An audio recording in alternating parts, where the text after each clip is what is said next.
Hey, what's up mga pre? Another day at another game na naman yung ating pag-uusapan. Guys, walang iba kundi itong Soltara.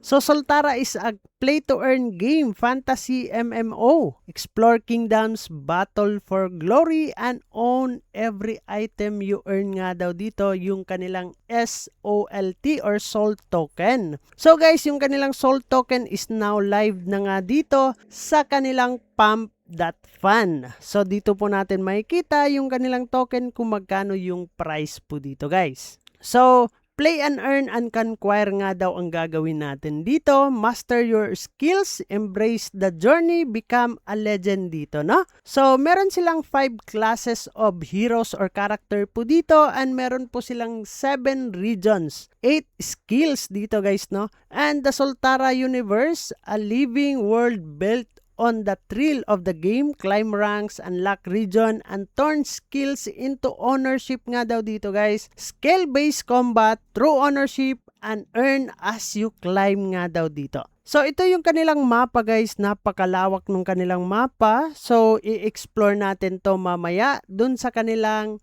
gameplay guys, no? Hahanapin natin to ano ba yung mga andito sa kanilang game, like kanilang mining, wood cutting, fishing, smelting or smithing guys, no? Cooking, alchemy, combat, and foraging po daw yan. Gather, craft, and fight your way to master nga daw dito. Train each skill from level 1 to level 99. Then turn raw materials into gold, gear, and glory nga daw dito. So, pwede din daw tayo dito makapag-buy and sell sa kanilang marketplace and makakapag-trade daw tayo dito. Earn gold in-game for everyday gear, mounts, and potion nga daw dito or trade rare on-chain items for salt token guys. 2 currency po daw yung ginagamit nila dito sa one economy. So, central marketplace, ito yung ginagamit natin sa gold guys, no? Pwede natin pambili ng mga gamit. And decentralized market, ito po yung on-chain na ginagamitan po natin ng Salt token po yan. And guys, powered by Salt, tokenomics po nila ito. And 2 currency powered the realm. Salt, the token you truly own, and gold, the coin you earn by playing nga daw dito. So, Salt is the on-chain token in Solana. Earn to play. Then, trade rare items nga daw dito, guys, para makapag-hold tayo ng real value on the decentralized market. And gold, guys, ito yung kanilang endgame currency. You can earn nga daw dito by quest, skilling, and drops. Spend it on gear, mounts, and consumables. No wallet needed nga daw dyan. So, every trade burns nga daw dito guys, no? So, each marketplace trade carries a small amount of fee guys na 5%, no? So, meron po silang 5 character dito guys or class. Meron po silang warrior, archer, king, wizard, and rogue po yan guys, no? Yan po yung kanilang 5 classes po dito.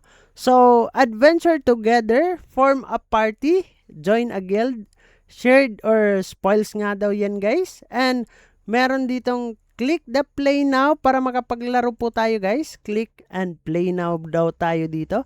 So, I think guys, kailangan natin dito is makapag-connect na ng wallet agad, no? So, as of now guys, nasa beta pa din sila dito, no? Parang early access pa din to para sa mga gustong maglaro na. So, ilalagay lang po natin yung ating pangalan dito, yung gusto nating pangalan guys. And click natin play now and enter Soltara.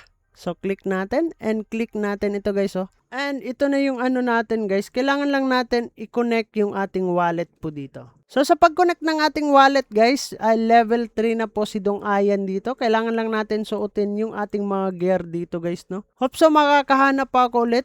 Kailangan nyo lang dito guys is i-click guys, no, kung saan kayo pupunta. Ayan lang po yung gagawin natin. Maghahanap lang tayo dito ng kalaban. Magle-level up lang tayo dito. Pag may kalaban tayo makita, pwede natin kontrahin. Katulad nito guys, pwede natin tong kontrahin. Antayin lang natin guys, no, kasi yan po ay automatic po yan makikipaglaban. And then pag once na marami tayong malalabanan dito guys, ay pwede nga tayong makapag-level up dito. So yung gold po natin dito guys, pwede po natin yan ibili nung mga kinakailangan natin sa marketplace. So titingnan natin guys dito, and ito nakuha natin. Combat level up, combat is now level 3 na nga daw tayo. So magkakaroon pa tayo dito ng mga update soon guys, no, kung ano na yung nangyayari dito sa Sultara also. So hahanap lang tayo ng mga balita guys kung paano tayo makakapag-earn talaga dito. So yun lang naman yung ating pag-uusapan for today's video guys, patungkol nga dito sa Sultara GG guys, no. So bago natin tatapusin ang video na to, kung bago ka lang dito sa ating YouTube channel, ay huwag kalimutang mag-click subscribe and click the notification bell para ma-update at ma-aware ka sa mga panibago nating i-upload na video. So dyan na muna kayo guys, kita-kits soon in the next video. Mag-ingat tayong lahat and bye-bye! Barangay, samahang masaya, ano pang hinihintay? Kung online games ang iyong gusto, dito ka sa guild ko, solid to. Sa aming community na puro makulit, mga hari na trash talk pero malupit.